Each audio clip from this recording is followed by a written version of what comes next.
Inilah duel kandidat mencari tuan kursi Senayan. Kita sambut pembawa acara kita, Indiarto Priyadi.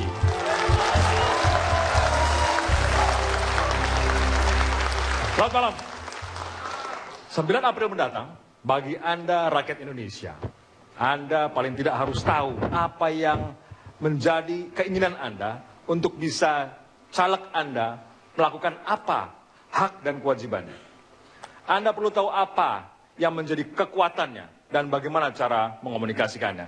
Duel kandidat akan menghadirkan para caleg yang akan bisa memberikan gambaran pada Anda apakah dia mampu menjadi orang yang seperti Anda butuhkan untuk duduk di kursi Senayan. Anda bisa berpartisipasi. Anda di rumah, dimanapun Anda berada, Anda bisa mengirimkan SMS untuk memberikan dukungan pada siapa yang menurut Anda layak untuk duduk ke kursi Senayan. Tidak ada urusan dengan apakah orang ini akan jadi atau tidak. Jadi paling tidak Anda bisa memberikan gambaran orang seperti inilah yang Anda butuhkan dengan mengirim SMS tadi itu. Baik, kita akan mulai duel kandidat malam hari ini. Ada 5 narasumber yang akan menyampaikan apapun yang hendak mereka sampaikan berkaitan dengan perbincangan kita malam ini. Kami berikan kesempatan kepada kandidat pertama dari Partai Demokrat, Ibu Andi Nurpati. Silakan.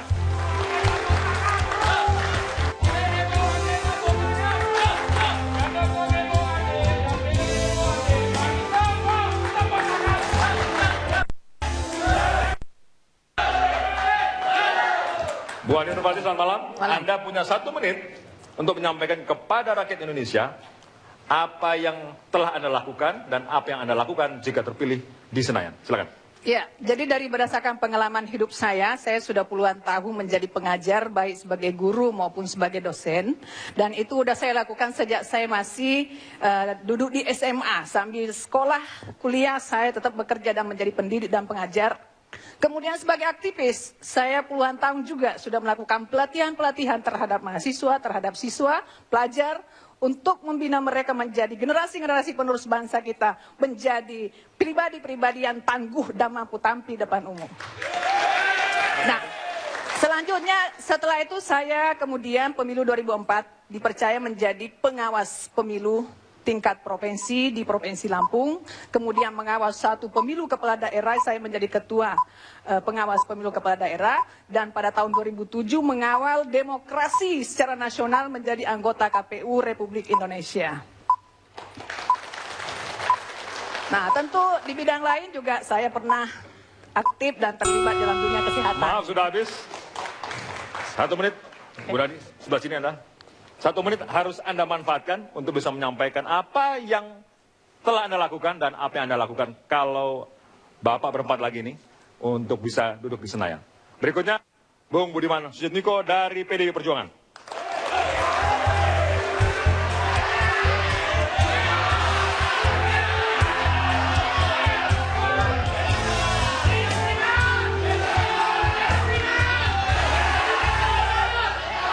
Satu menit dimulai dari sekarang. Apa yang sudah saya lakukan? Saya terlibat dalam perjuangan demokratisasi sehingga kita bisa menikmati kebebasan. Saya terlibat dalam pengorganisasian petani ketika saya usia 19 tahun.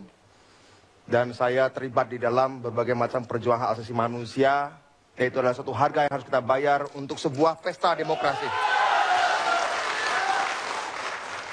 Saya tidak punya visi misi khusus tentang politik. Saya punya visi misi tentang kehidupan.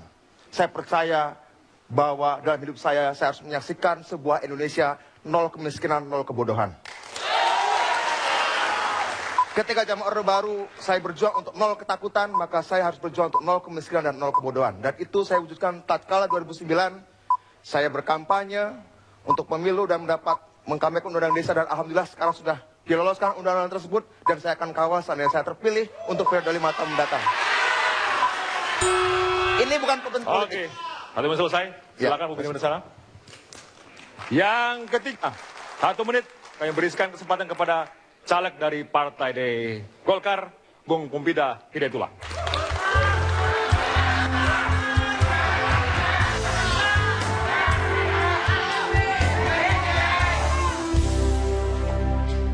Kita mulai dari sekarang. Ya, sebetulnya tidak terlalu banyak apa yang sudah saya kerjakan. Tapi sebagai seorang pengusaha, alhamdulillah, saya sudah bisa menciptakan lapangan pekerjaan. Sebagai pendidik pun, saya banyak mendidik mahasiswa-mahasiswa untuk tampil lebih independen. Tapi sebagai politisi, saya hanya bekerja di dalam suatu koridor hak pengawasan, hak legislasi, dan juga hak budgeting. Tentu menciptakan hak legislasi dalam konteks menciptakan undang-undang yang pro terhadap perlindungan kepada rakyat kecil. Kemudian juga ada dalam konteks pengawasan, kita mengawasi kinerja pemerintah secara seimbang. Sehingga terjadi kinerja pemerintah yang lebih baik di kemudian hari. Yang ketiga, budgeting, saya selalu perjuangkan hak budget saya demi kepentingan masyarakat kecil. Agar anggaran-anggaran yang ada di pusat ini bisa dirasakan sampai kepada masyarakat yang di bawah. Jangan tersendat-sendat di mana-mana. Nah, itu yang kita lakukan. Tapi ke depan, upaya kita akan lakukan lebih baik tentu di dalam konteks mensejahterakan masyarakat Indonesia. Menciptakan Indonesia menuju suatu orde yang baru. Orde kesejahteraan. Silakan. Berikutnya, kandidat dari Partai Keadilan Sejahtera, Pak Jazuli Juwaini. Silakan.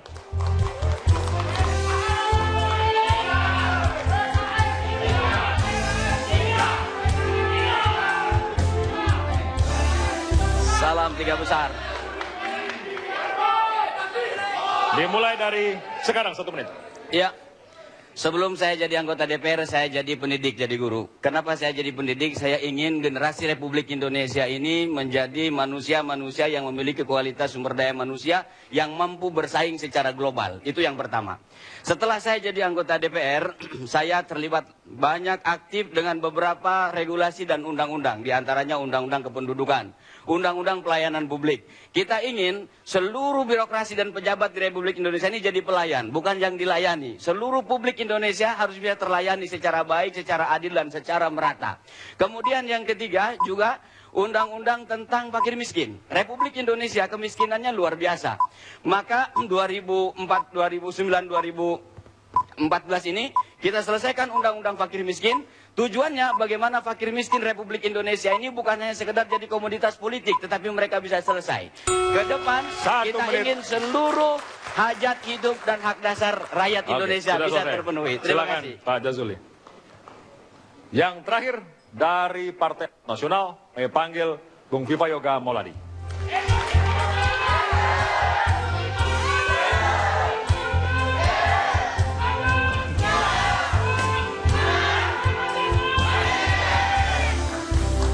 Satu menit mulai dari sekarang. Saya dulu mantan aktivis mahasiswa. Adanya proses demokrasi yang berkembang saat ini adalah buah dari gerakan reformasi dengan intinya adalah gerakan mahasiswa. Saya duduk di Komisi 4 DPR RI menjalankan fungsi legislasi, budgeting dan controlling. Belum banyak yang bisa saya lakukan untuk bangsa dan negara ini, tapi saya yakin dengan kekuatan dari komponen bangsa untuk bersatu padu membangun bersama-sama untuk mewujudkan keadilan sosial Indonesia baru, Nusantara baru yang bebas dari korupsi, yang bebas dari kemiskinan, yang bebas dari kemakmuran, maka ke depan bangsa Indonesia akan mampu untuk menjadi bangsa yang besar, menjadi bangsa yang beradab, yang duduk berdiri sama-sama dengan bangsa-bangsa di dunia yang lainnya. Itulah harapan untuk mewujudkan Indonesia baru sesuai dengan cita-cita dari Partai Amanat Nasional. Terima kasih. Silakan. Pemirsa, Anda sudah mendengarkan pernyataan. Ini bukan kampanye, tapi paling tidak Anda bisa mengukur apa yang telah mereka lakukan dan apa yang akan mereka lakukan jika bisa duduk di Senayan. Anda di rumah, Anda bisa mengirim SMS dan tertera, Anda bisa mendengarkan dengan baik apakah mereka layak menjadi wakil Anda. Dua, ada yang aktivis, kemudian ada yang menjadi pendidik, ada yang ingin mengawal semua kegiatan dalam demokrasi. Namun apakah itu bisa kita nyatakan dalam hal lebih detail? Sesaat lagi di duel kandidat.